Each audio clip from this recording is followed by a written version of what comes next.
Welcome to the Dumpster Fire Project, a podcast that memorializes the fantastic and oftentimes catastrophic entrepreneurial journey of two unremarkable middle-aged men.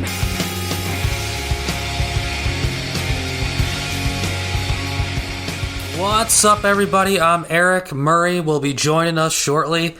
In this very first episode, we introduce ourselves, who we are, what our side hustles are.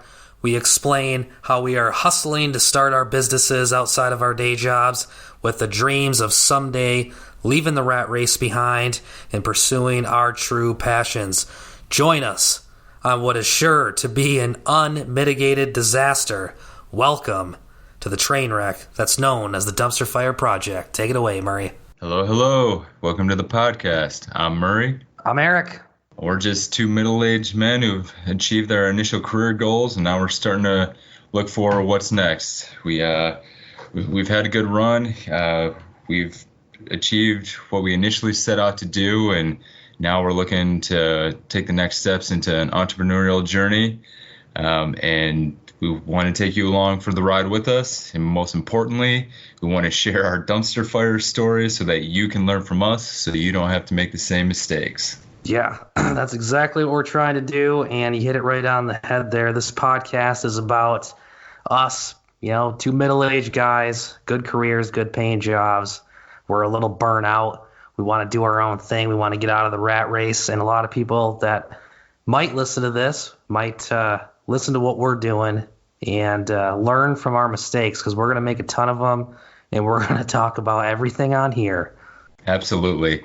And another reason we're doing this is we've learned that when you take this journey, it's hard. It's not easy. And I really, really believe that a big part of this is not feeling alone.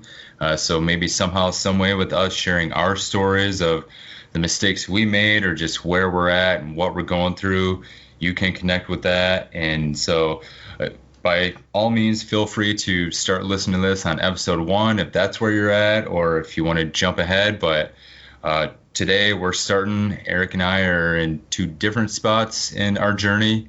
I'm about a year and a half in, and Eric is right out of the gate. So you're going to get two semi-different perspectives, but we are holding each other accountable for where we're at and what the next steps are. So hopefully you can connect with us on whatever part of the journey you're in, or skip ahead to the episodes that most pertain to you.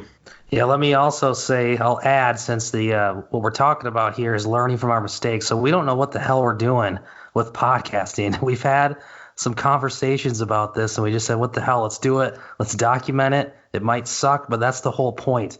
So hopefully as you go back and listen to this episode 1, and if we're still on the air on episode 100, probably going to sound a lot different. So you're also going to listen to us learning how to do a podcast. Yeah, we were talking one night. We said, what if we just hit record and let's see how it goes? So that's what we're here for. It's going to be very real. There's going to be a lot of mistakes, but it's going to be fun. That's the biggest thing. That's where I want to start, is by saying you can't take it too serious. You got to laugh about it. Some days you can't believe some of the challenges you're coming up against. Like, this just isn't real, and all you can do is laugh and share your stories and have a good time and just enjoy the journey. So. Absolutely. Well, why don't we get started, Murray? Since you've been doing this longer than I have, why don't you let people know what your day job is and what you're trying to accomplish? Sure, yeah. So by day, I'm an engineer. By night, I'm an entrepreneur. Got into the more or less the SaaS business. Tried something new. My day job is a background in development, specifically new product development. So I do have the mindset of knowing how to take an idea from concept, build it all the way into, a quote unquote physical product, or at least something that you can sell to a consumer. The biggest thing is just making sure you're providing value. And that's one of the reasons why I got into this, is I get to choose my markets. It's something that I'm very passionate about. Some of the programs and softwares that I'm building, it definitely keeps me going during the hard times. But having that background has helped me get into this, it was a little less scary, but there's still so many new things that I just didn't know what I was doing. And some days I told myself, just even though I'm a very smart guy, I just say, don't overthink it. Sometimes ignorance is bliss. Just keep going, just keep pushing through. You can definitely get yourself stuck in a rut. So I just said, keep going. You'll learn as you go. So I started out with in a masterminds group, something very similar. I connected with this person in this group, and I believed in it because of my background. I was like, yeah, he seems like he knows what he's talking about, and so followed that. Started out with the first 6 months mostly just go diving as deep as I could into all the trainings and practicing it. And then 6 months into it, I started my own LLC and I started building my own products. And we'll get into the details in the upcoming episodes about exactly what those are and where I'm at. But for now, I'm about a solid year and a half into this, and lots of ups and downs. But I wouldn't trade it for the world. It's when it's good, it's really, really good. Yeah, all right, so, enough about me. What about you? Well, before we get about me, I gotta poke you for some more info here, because the reason that I'm doing this is because I saw what you were doing, and I was like, I want to do this too. Why did you make the decision, since you have a good paying day job, to start a side company? As I understand it, at some point you hope that it'll grow to the point where that becomes your career and you can quit the day job and just do your business. So what happened? Why did you decide to do that? Yeah, that's a great question. It's twofold. One is being just going to work and kind of seeing what that next level is, and seeing, okay, people who are 5, 10, 15 years ahead of me in their career, is that where I want to be? And to an extent, yes, but I realized very early on that I didn't want to do it for someone else. I was like, man, everyone's just working so hard and doing all this. And the only person I ever wanted to do that for was me. And I wanted to do it for very specific parts of the industry. So I'm focusing on areas that give back.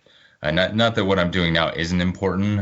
It's in the medical field, so that does still. It was something I always wanted to do, and I'm happy I did it. But there's a couple other areas that I want to use my time to support. So it was that, and then just I kept driving. There's a couple places I drive past on the way to work, or just seeing other people doing it, and it almost made me feel sick that I couldn't do that, or I wasn't doing. Not that I couldn't, but that I wasn't doing it.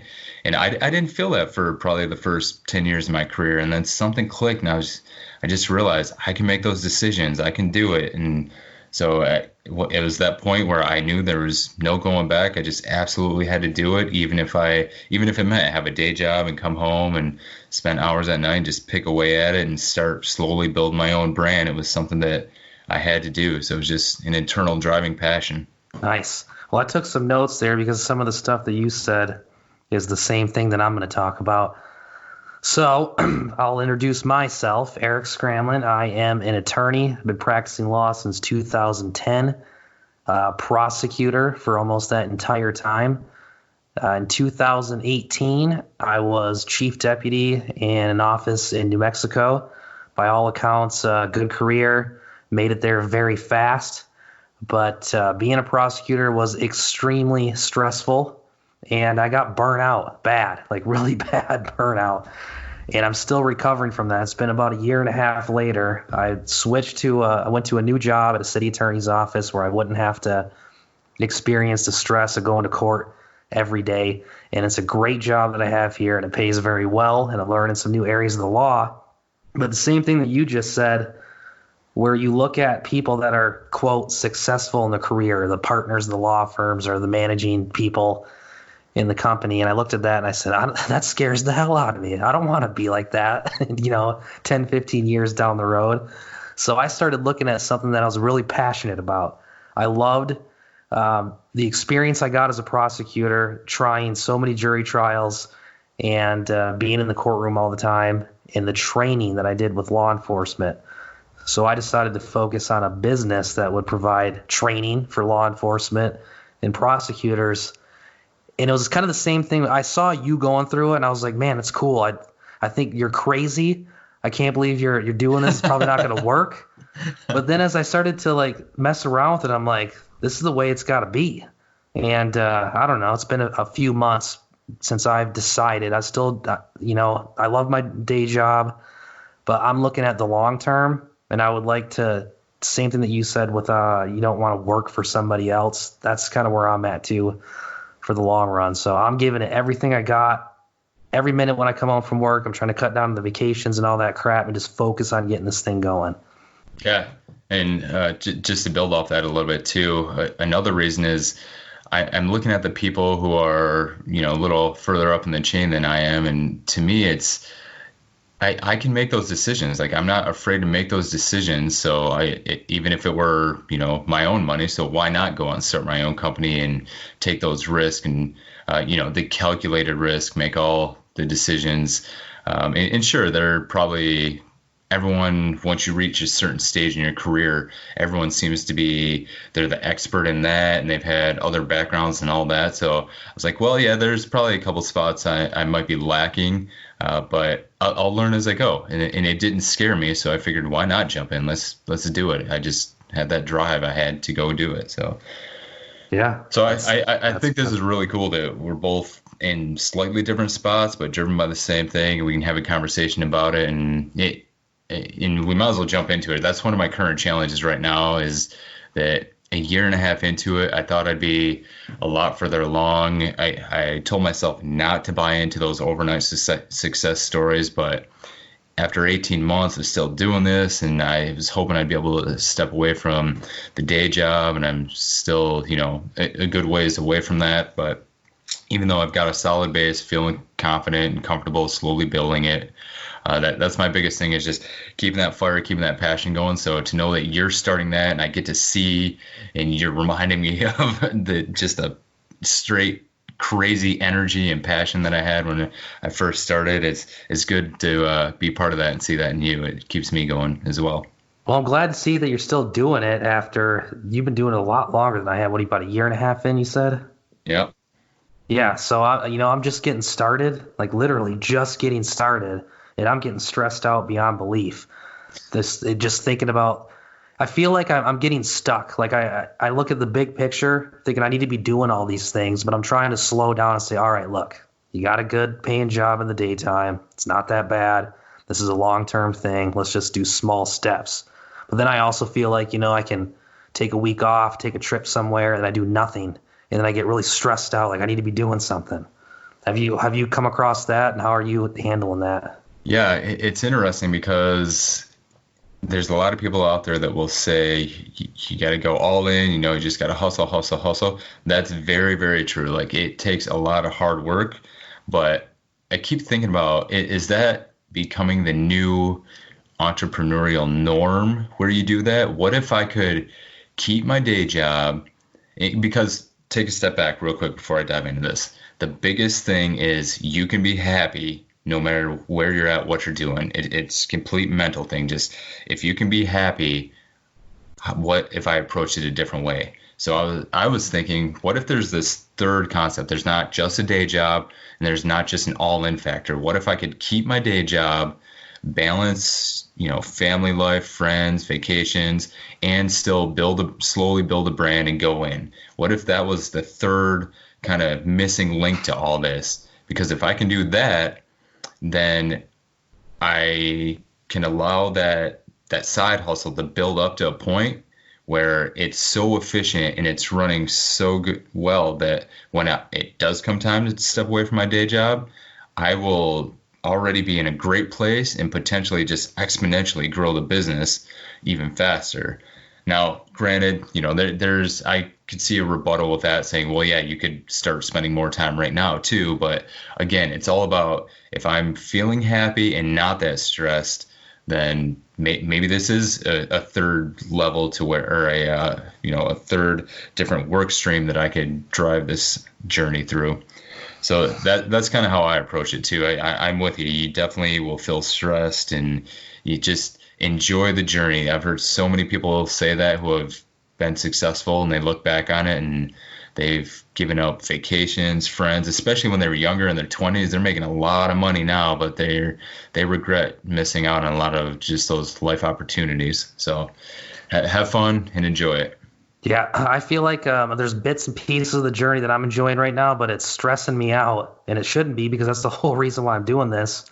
Because I look at my current job's a great job. I get paid very well. I don't have the stress of going to court all the time, but it's also the type of job where there's an opportunity in the near future where I'm gonna have to go back in the courtroom, and the burnout that I experienced from doing that, I don't know what's gonna happen to my quality of life if I have to get back in the courtroom. And I'm not claiming to be the world's greatest attorney, but I'm pretty good at trials.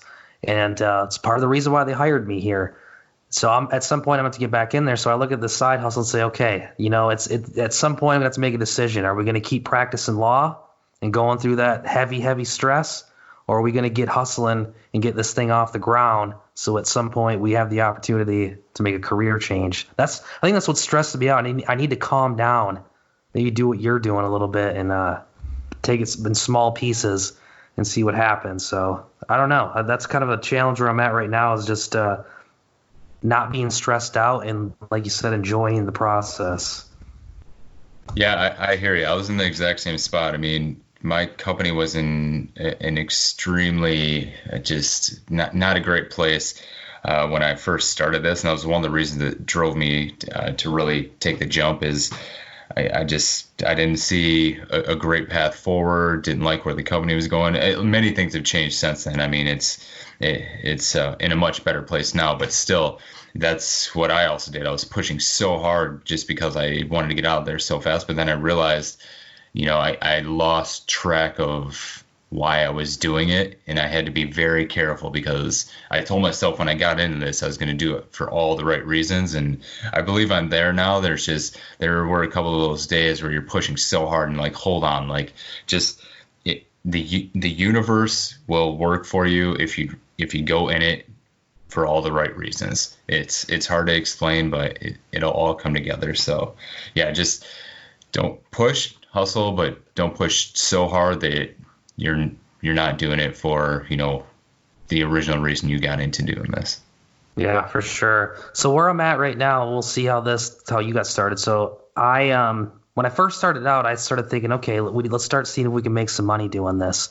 And I had an opportunity to book a couple of gigs with some law enforcement training, but I pumped the brakes on it because it kind of created a little bit of a conflict with my day job. And I was like, I'm not there yet. I can't be screwing things up at the day job. But then also, I started thinking about it. Let's do this long term. So I started focusing on, like, I've always hated social media. So I had to come back and relearn Facebook. LinkedIn looks totally different than what it did a few years ago. And then I recorded a YouTube video, and I sat there for like 2 days before I posted it thinking, what's all my friends going to say? The attorneys that I used to work with, they're going to watch this and they're going to laugh at me because it's going to sound stupid. And I had to figure out a way to cut out all the damn negativity before I finally posted it. And I did, and it got, some good results so far. But man, that's another thing that's been stressful, trying to figure out how to turn off all the noise. Yeah, and that's actually, I don't know if you remember now, but that's one of the first conversations we had. And at the end of that conversation, we said we should just press record and talk about it on a podcast. But it was, how do you have to be mentally strong when you go into this, get rid of all the noise. There's going to be a lot of wolves that come out. I mean, there's just people come out of nowhere, but there's an aspect of jealousy to that, and some people do want to see you do good, but they feel stuck too, and you're taking the steps that they wish they could take. So sometimes you just got to read between the line, but more importantly, just ignore it, focus on you, and just keep moving forward. But for the social media thing, that was another part of the conversation we had that might benefit our listeners. Is it's good there's so much out there nowadays. It's good to figure out where your market's at and focus on that. If you are trying to have a million touch points, it's not going to work in your favor. You're going to run yourself thin. So figure out which platforms you're good at and really just become a master at those, and make sure it connects with the industries you're going after too.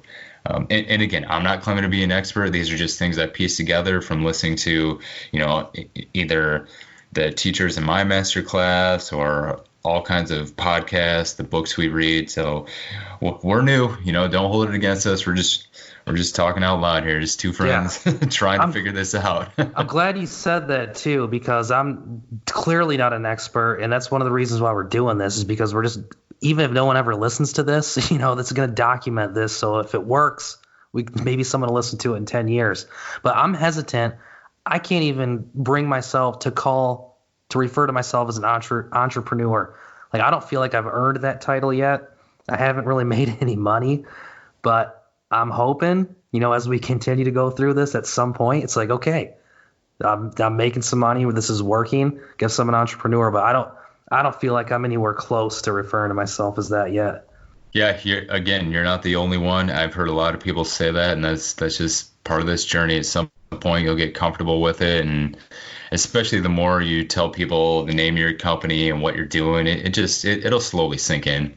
And really, it's whatever title you want to give yourself. I mean, you can call yourself head honcho if you wanted to, but yeah, I do. Yeah, I do. Of course, it doesn't surprise me. Yeah. But okay, so we're trying to do this damn podcast here, and have we stuck to the script? Because we've talked about this before we started. And by the way, if you listen to this in the future, this is not technically the first episode. We butchered the first one so bad that FUBAR is the only thing that comes to mind. Maybe we'll share that someday. But where are we at? How are we doing here? No, we're doing good. All right. I mean, we just, this time, the reason we scrapped the first one is because we said, let's just talk like we normally do and hit record. The first one was way too scripted, so now we're just having fun, talking out loud. It's good. I mean, we definitely want to talk about some positives, though. We started out talking about the challenges, why we're here, the challenges, and you learn a lot through the challenges, but we also want to end on a positive note and talk about some of the wins we've had and add value through that as well. Yeah. So I feel like at this point in the podcast, that anybody still listening to this we'll send you a free T-shirt or something because it's amazing. So yeah, maybe we should think about wrapping it up on a positive note, just so we can say we got the first one done. Yeah, absolutely. So the good news with me is I had a lot of back and forth with my original program. It was based out of it was originally designed for the law firms and to help Eric and some other people as well. And they're set in their ways in the sense that they're not necessarily as easy or free moving towards the digital age yet. So I listened to them. I took this program, I catered to them, and realized after a while that sometimes you just need to politely direct the subject towards, okay, here's what you want, but here's really where it needs to be in order to work for you. And just maybe my learning lesson was I should have talked the customers through it a little bit better and explained it maybe in more detail, and then they would have saw it, because in the end we all agree that yep, this is where it should have been in the first place. So my win is that I took my original idea, I had modified it, and now I'm back to my original idea, and it's launched, it's out there. So that's my win. I've got something officially out there, and I've got my second program in the works right now. So there's a lot of good movement. I'm feeling confident that I'm finally getting this base, getting my brand out there slowly but surely. I'm chasing all the right things. So it's been a good start to the new year. Nice. Well, what about you? So for me, this has been happening quick since I decided to officially take the leap. And, I did the LLC, I think in July last year, but I didn't really do much. I was kind of still playing around with the idea. And then, it was right around, the first of the year. We're in February now, so it was about January 1st that I decided, okay, it's time. I'm ready to do this. Let's go. And I started moving very quickly. I got a website together, got the YouTube channel up, got back onto social media, and then I had an opportunity to, as I mentioned, I'm the company is training for law enforcement and prosecutors. I had an opportunity to set up a course or what do you call it, like a conference for law enforcement, and it had high demand, and I could have brought in a decent amount of money doing this. But as I sat down and looked at it, and I live in kind of a small town, and there's always some legal aspects of get worried about getting sued, which you have to worry about in any field. So the more that I thought about it, the more that I discussed it with my boss, it became clear there may be some conflicts with my current job and doing this on the side. So I decided not to do it, and that was kind of a down point because it made me question. It's like, okay, am I even going to be able to do this at all? Like, I can't quit my day job, and I can't do something to jeopardize that. So is this even going to work? So I went through kind of a funk for a couple of days. But then because of that situation, when I thought about it, I said, okay, I can't do that, but I'm going to focus on something else. So I started working on putting a course together for other agencies and prosecutors that wouldn't be a conflict with what I'm doing. And I just recently booked a gig with a state agency doing some courtroom testimony training for their investigators. So I feel like it was a low point, but I took a step back and I thought about it, and I was able to turn that into an opportunity that I don't think I would have experienced had I not had that defeat. Small thing to learn so far. Yeah, I mean, you've already got that entrepreneurial brain working. You come up against a challenge, there's always a learning lesson in there, pivot, figure out what you can get out of it, and then move on. So yeah, nice work. It's there. I mean, you did the right things. That's awesome. Well, I hope we're doing the right thing with this. Yeah, me too. So with that, hopefully we added some value. Stick with us. It's going to get better, I promise. We're just getting our feet wet, trying to figure out our voice, and just have fun, guys. Come along on the journey with us. We'll provide as much info as we can on what we're doing. If you'd like to look into our companies, you can find mine at fullvolumesolutions.com. And Eric, yours can be found at tacticalattorney.com or YouTube Tactical Attorney. See, I haven't even mastered YouTube enough. I guess YouTube, just Google the Tactical Attorney channel. I got a couple videos up. Want to put a lot more up. But tacticalattorney.com, you find all my contact info. And if you actually listen to this, and we'll post this on all the social media, leave us some comments or email us and tell us how bad it sucks or what we can improve, or maybe if there's a little tiny thing of value you took out of it. Like, we're all ears here. Yep, absolutely. So with that, before we mess it up anymore, we're gonna end on a good note. Thanks again, guys, and we'll talk to you soon. See ya. Peace.